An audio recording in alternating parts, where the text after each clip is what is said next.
Okay, so we got so this workshop is introduction to algebra. So basically, just help people to understand what algebra is, and it's going to take like four sessions. Just basically learn, and each session is half an hour. Um, so, and to get started, we have to understand why algebra is a problem for most students.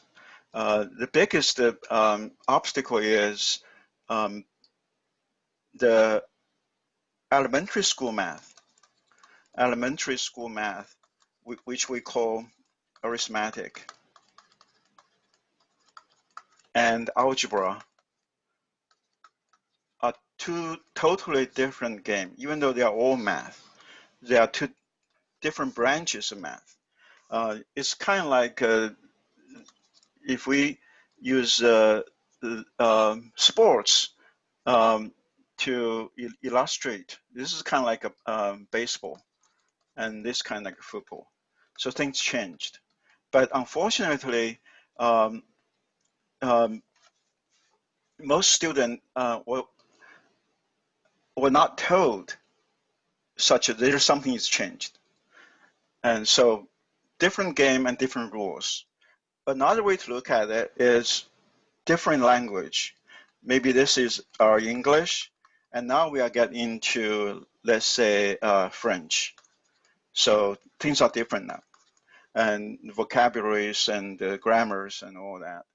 And but if you are not being told they are different now, and you still think about the old rules, and then you get confused. I think a lot of the students got confused that way when they switch from uh, elementary school math to algebra. And that's why we have this so-called pre-algebra, but unfortunately, it was not made clear either. It's talking about the difference between these two branches of math. And I just kind of want to share a story. It's a true story. Like when my son was, uh, when he was when he first time to play soccer, and uh, and he was very confused, and I can still see the way he was very confused on the field, and so I can ran over to him and I asked him why, and then I realized that uh, because up to that point, he has been told that you don't push people, you don't take things from people, right? You be nice to people. And now he, all of a sudden, he got into this ball game, and you are trying to steal ball from the other people, and you are supposed to like pushing people. Well, not really pushing people, but you're going to have the contact. So that's why he was got confused, and he didn't know what to do. So after I can explain to him that this is a sports, you are okay, you're allowed to do that. But once he realized that, he actually was very much enjoying the game. So that's the thing. A lot of people when the first time we got into algebra, they did not realize that the rule has changed. So let's look at what's the difference here. Now in elementary school, we are more interested in computation. So we are interested, like say 4 times 6 is 24. So we always end up with something, with a number. And 10 plus 12 is 22. So we all end up with number. But when we get into algebra, we are using symbols. We are using actually something called variables. And that's where a lot of people get confused.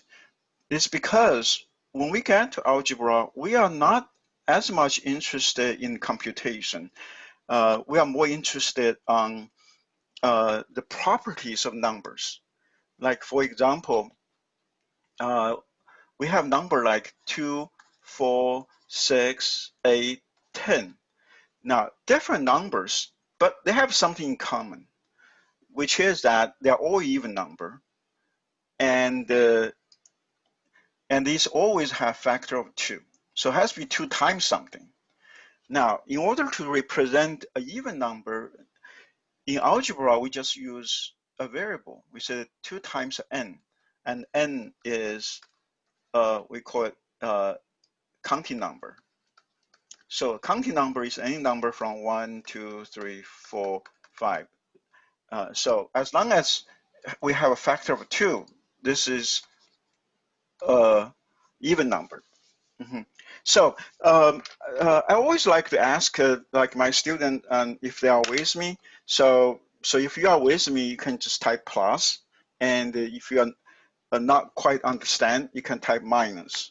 Or if you want to ask questions, you can type a question mark. That way I know you are with me. Okay? So we good?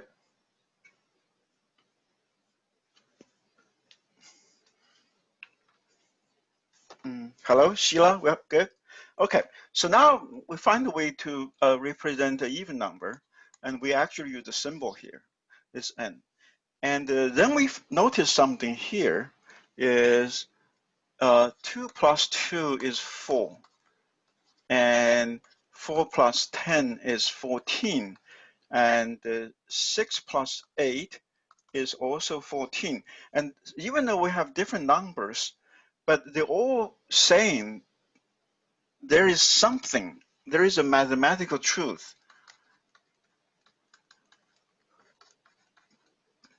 We call it theorem. Well, the truth is that the sum of any two even number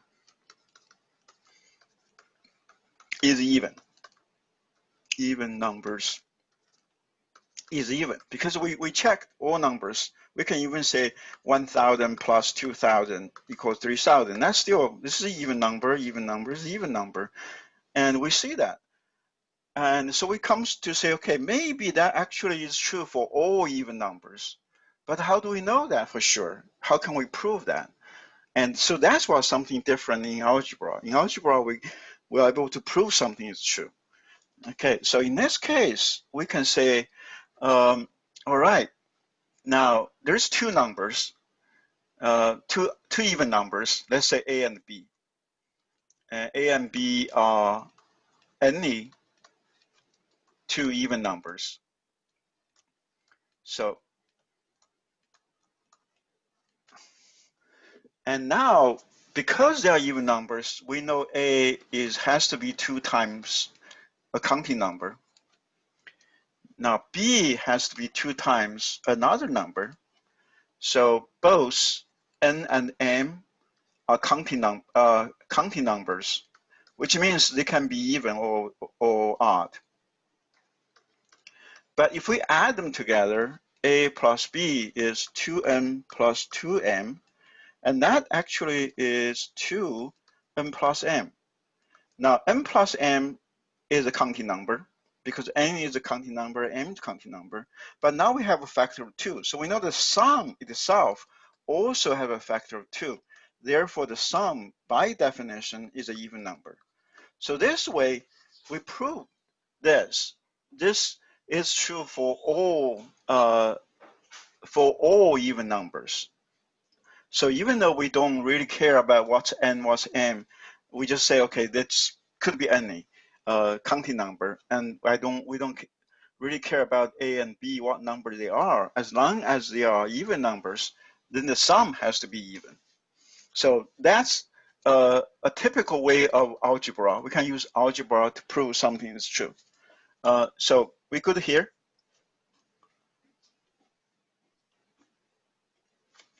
So if you're good, could type plus.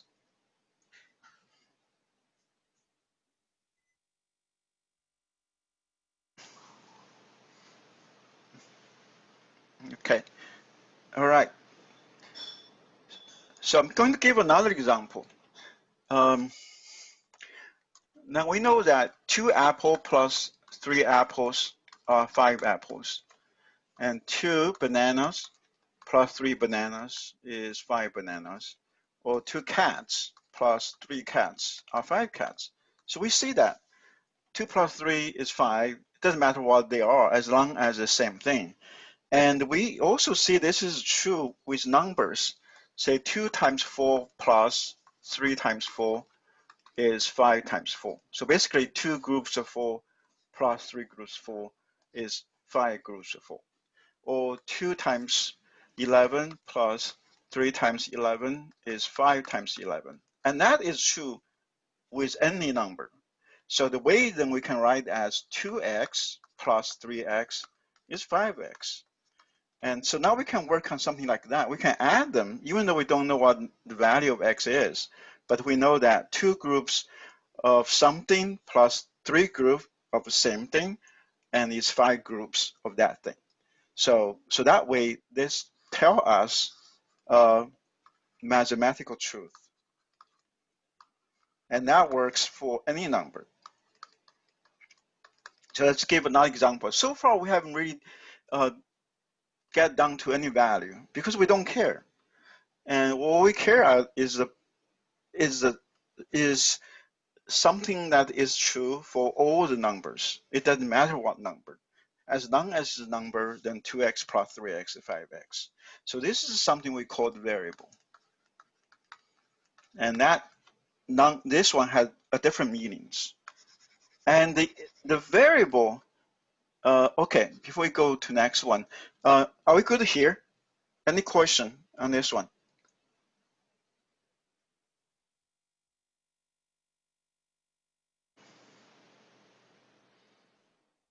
Okay, good. Okay, so in our daily life, we actually have, just in simple English, we actually have, in English, we also have variables. We just don't realize that. Like, for example, we'll see something like this, a simple paragraph. So it was dark outside, and I saw a cat. It was under my car, and it is a blue car.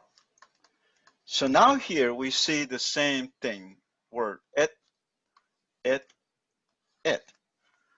exactly the same letters and the same word, but here the meaning changed.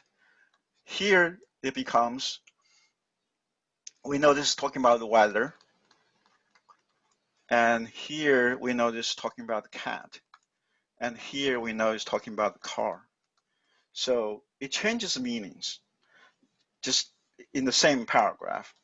But the only way, the way we know meaning got changed is we have a context. Like here, it was dark. That sentence structure means this it has to be talking about weather because we're talking about it was dark out there. And then this it, we know is cat because before that we have this sentence, I saw a cat. And this it is a car because before that it said it was under my car. So the cat was under my car. So now this it means a car. So we do have that in our just daily language. In our English, we do have the concept of variable. We just don't really realize that. Okay, we go down here on the concept of variable.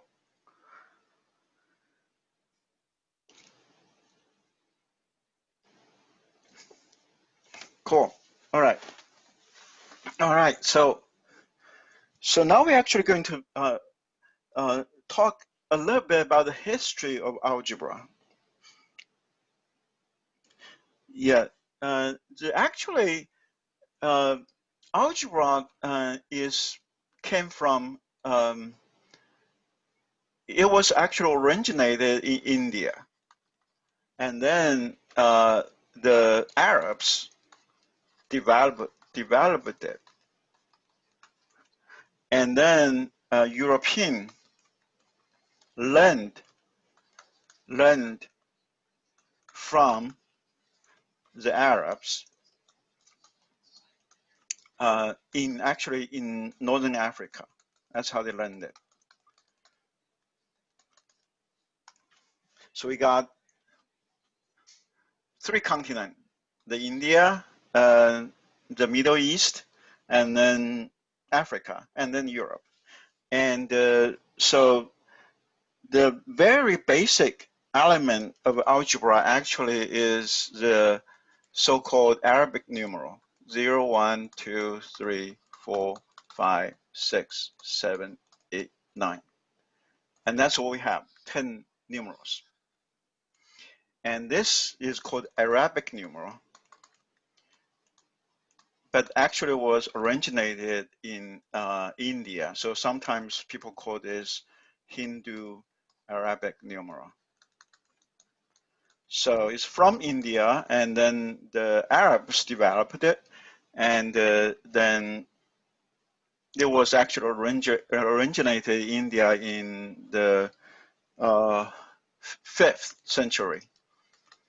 And the European learned about this numbering system that was in about 12th century. And you will see this actually is a remarkable invention. And nowadays we just take for granted. But if we go back, if you imagine we were back in let's say in about 12th century, and if we lived in Europe, and back then the numbering system numerals actually is what called Roman numerals. We still use that today in like sports and in some graphic design, but we don't use that as numbers anymore. So let's look at Roman numerals. And the Roman numerals, we know each letter stands for a number. Like this one is just 1. So this has got 2 because we got 2i. This is a 3. And then this is 4 because this is 1. And v actually is 5. So 5 minus 1 is 4. Then this is 5. 5 plus 1 is 6. This is 6. 5 plus 2 is 7. 5 plus 3 is 8. And then we come down to 9. 9 is actually ix. And because x is 10. So x is 10, I is 1, v is 5. And from there we go at 10, 20, 30, and all the way down to, and this is 40 because L is 50. 50, then 60, 70, 80, and now we got, this is 10 and the C is 100, so it's 90. So we got 100, 200, 300, then we got, this is 400 because D is 500, and DC is 600, 700, 800, then we're going to have C, we're going to have M. M is 1,000. So 1,000 minus 1,000 minus 100 is 900. Then we got 1,000. So now you see here, each letter actually have this one numerical value. I is 1, V is 5, and L is 50, and C is 100, D is 500, M is 1,000. So if we're getting bigger, then we need to have new letters to represent. But when we got to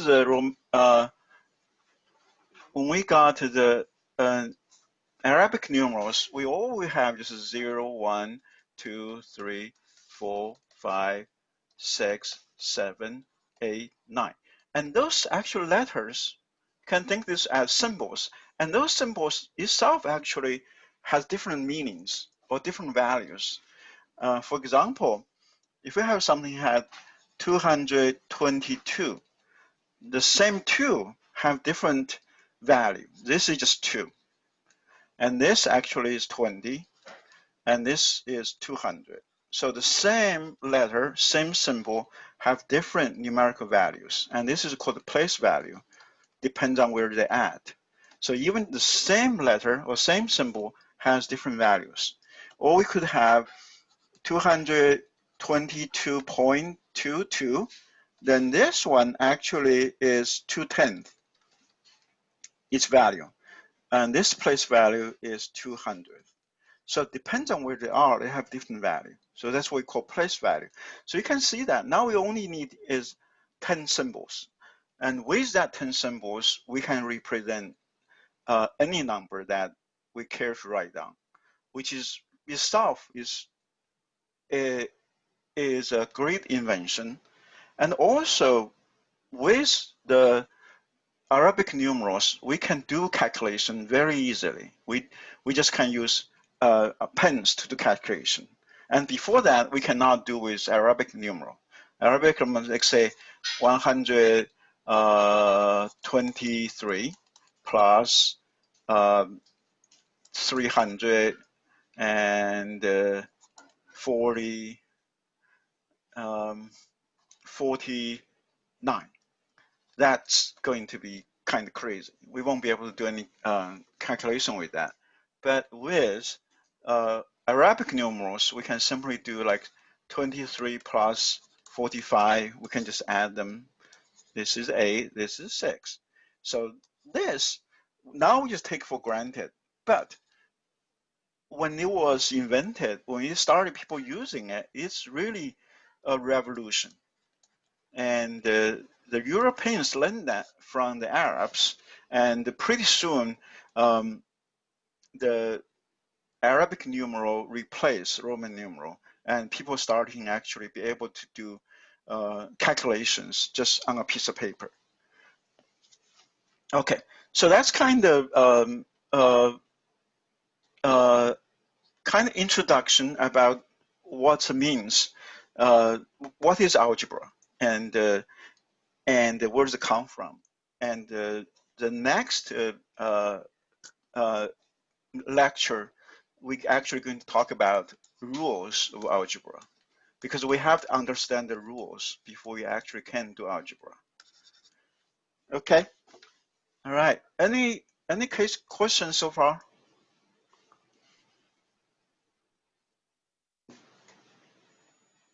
Hello?